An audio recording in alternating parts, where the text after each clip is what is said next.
a flutter near the willow shade, echoes of the paths they've made, colors blend like drops of rain, nature's ardent sweet refrain. Little wings of wonder fly, tracing stories in the sky, high above where dreams are spun. Little wings chase the sun.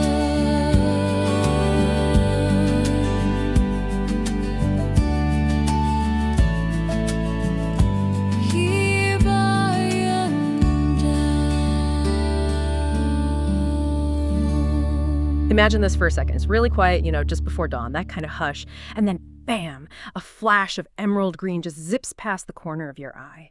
And you hear that sound, that distinctive whir of wings beating way faster than you can even track. You've just seen one of nature's most extraordinary aviators, the hummingbird. These tiny dynamos, like way less than a penny. But they've got the aerial skills of a fighter jet. Truly living jewels. So our mission today on this deep dive is really to unpack what makes these tiny birds just so extraordinary. We're talking adaptations, their life stories, and how they bring so much wonder into our lives. Okay, let's truly unpack the marvel that is the hummingbird. Where do we even start? Well, what's absolutely fascinating, I think, is how these birds just push biological limits. They seem to defy physics with pretty much every move they make. This isn't new. Humans have been captivated for millennia. We see them in ancient Aztec myths right up to, cutting-edge modern science. That's right. And when you think about it, trying to design a flying machine that could do what they do, hover perfectly still, dart backwards without even turning around, or accelerate like that, 0 to 30 in a blink.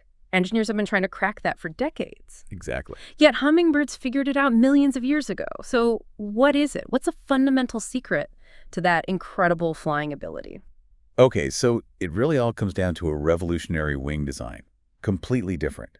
You see, unlike most birds that get their lift mainly on the downstroke, hummingbirds generate lift on both the upstroke and the downstroke. They use this unique figure 8 pattern. A figure 8. Yeah. Their wings can rotate almost 180 degrees right at the shoulder. That lets them reverse thrust instantly. It's a biomechanical marvel, really. It fundamentally changes how we think about sustained hovering and that kind of precise control in the air. And this isn't just, a cool trick. It's an evolutionary solution that engineers are actually studying right now for things like microdrone development. A figure 8. Wow. Yeah. So they're not just flapping up and down. They're literally twisting and reversing thrust midair, almost like tiny helicopter rotors built into their wings. Precisely. Yeah, that's a good way to think about it. And this incredible performance, it comes at a huge metabolic cost, a tremendous cost.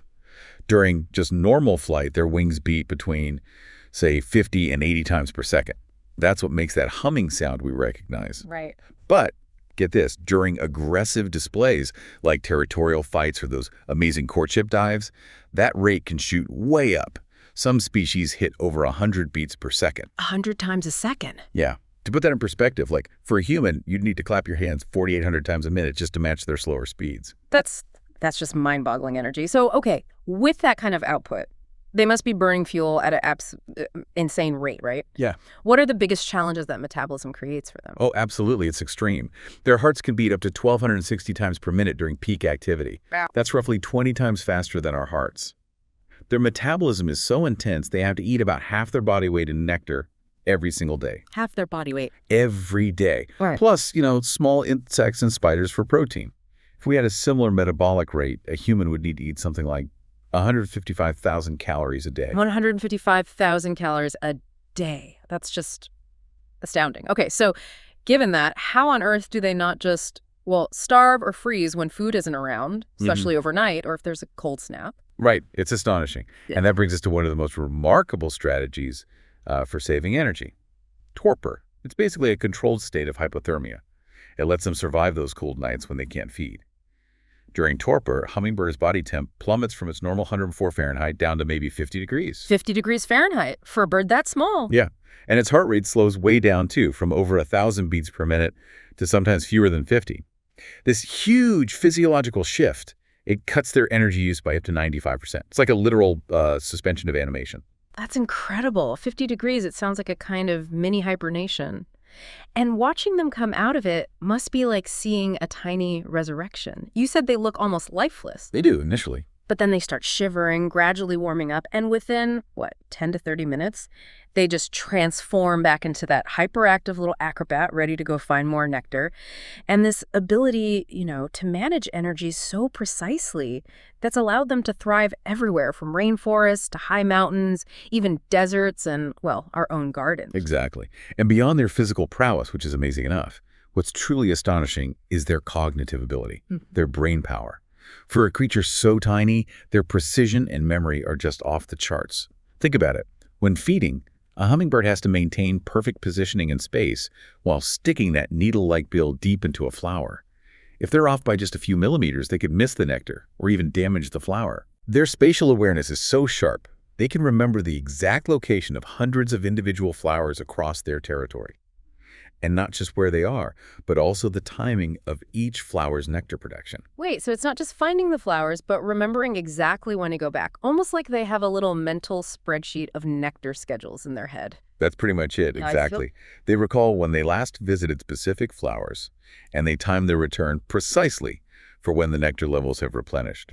It's a cognitive feat that requires, exceptional memory and a really precise internal clock.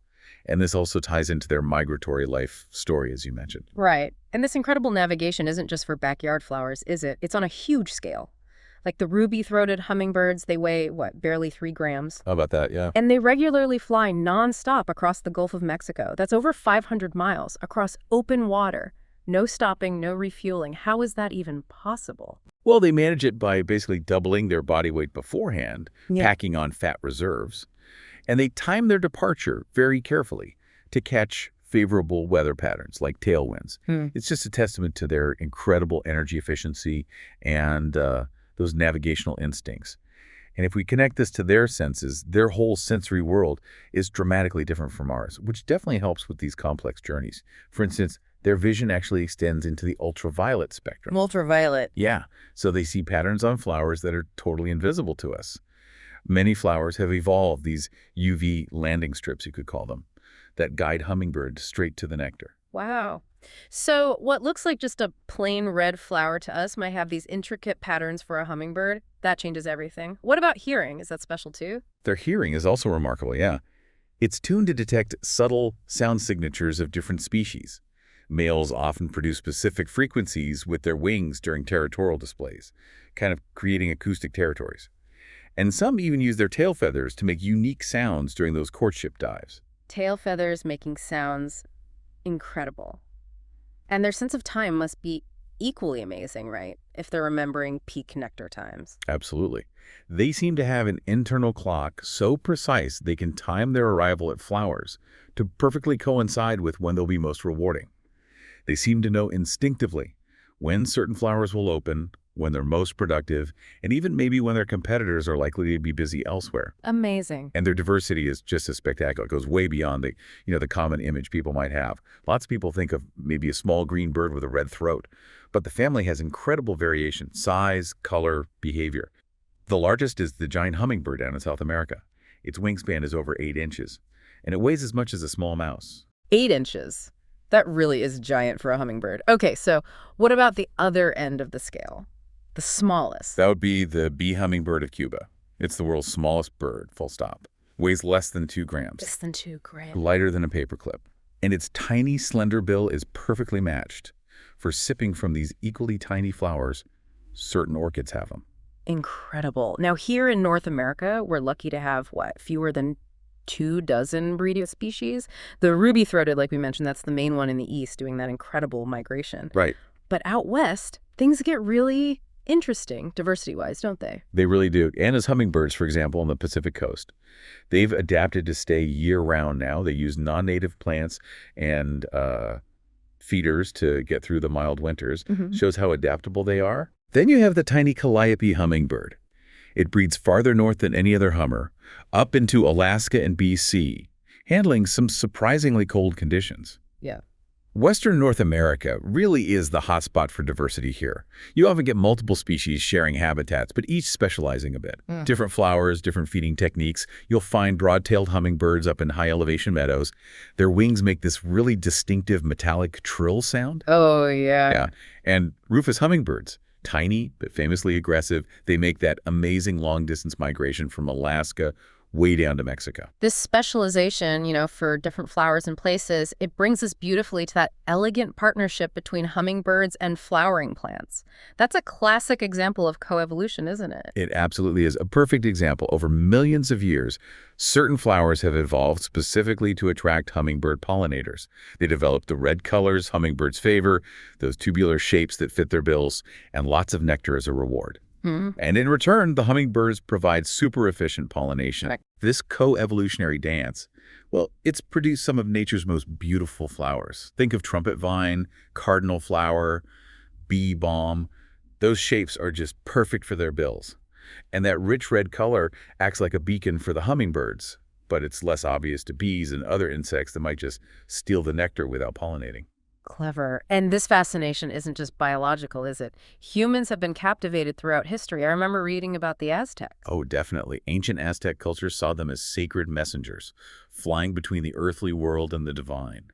They even believed warriors who died in battle would return as hummingbirds. Wow. Yeah, and their main deity, Huitzilopochtli, the god of sun and war, was often depicted as a hummingbird, representing that fierce determination and incredible energy. That makes sense. And many other Native American traditions across the Americas also see them as symbols.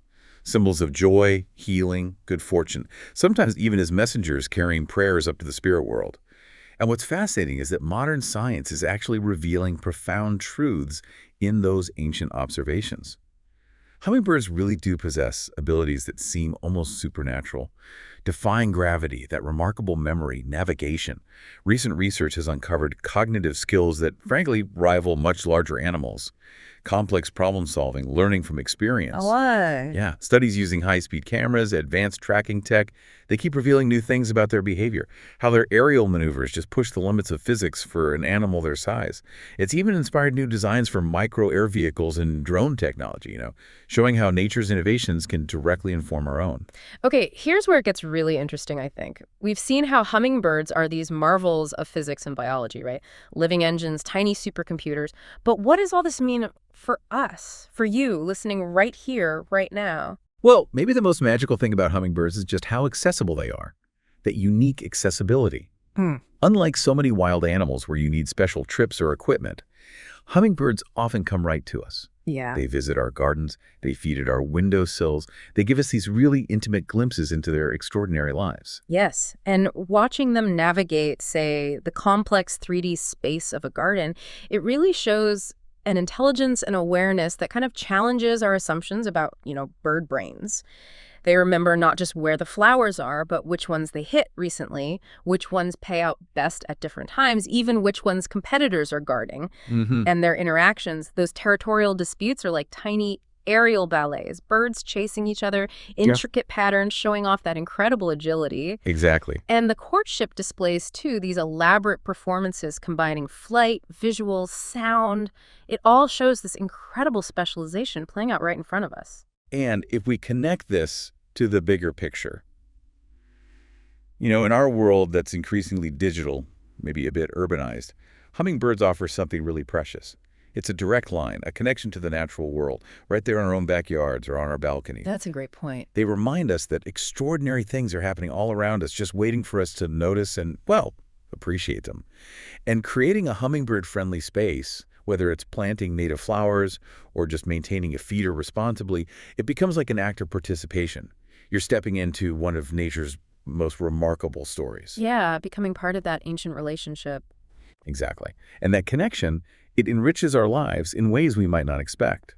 The daily rhythms of their activity, they become kind of a natural calendar, connecting us to the seasons. The anticipation of the first arrivals in spring, that slightly bittersweet farewell to the last migrants in fall. They become meaningful markers in the year. So this raises an important question, I think. In a world that often feels kind of disconnected from nature, what small everyday marvels, like that flash of a ruby throat or the perfect hover over a flower, are waiting right outside your window for your attention, for your amazement? That's a wonderful thought to end on. So next time you're in your garden or maybe just looking out the window, take a moment, really observe. Let yourself be amazed by the magic of hummingbirds. And just consider the incredible intelligence and adaptation packed into these tiny living jewels.